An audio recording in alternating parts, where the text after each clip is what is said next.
ई सरकार प्रथम गोटे गोलक धंदा भितर पशिछि लोक को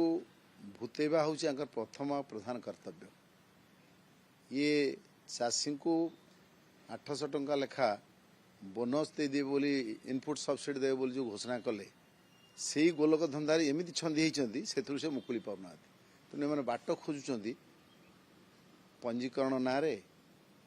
बा केतबले मिलर मान सहित नेगोसिएशन ना एमाने से मुकुलिया बाट खोजुंट तेणु ये विभिन्न फंदी फिकर बाहर कर बड़ कथा हूँ चाषी को हैरान करवा हूँ एम उद्देश्य 2 वर्ष है चाषी अड़ुआरे पड़ुछि गत थर जी 800 टंका लोभरे चाष धान चाष लोक अधिका करते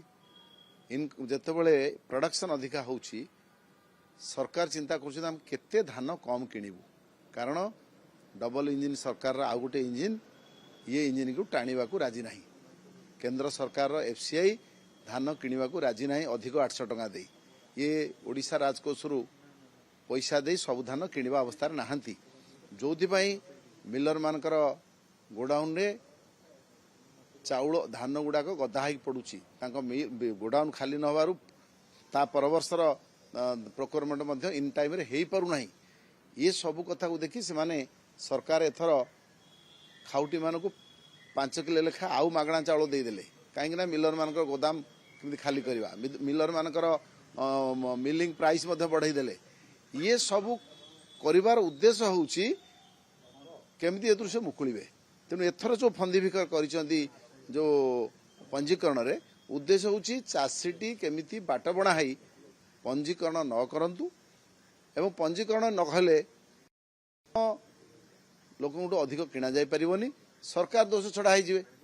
तेणु यही हूँ उद्देश्य चाषी को हैरान करवा। ये 2 वर्ष भितर ये सरकार चलैवाई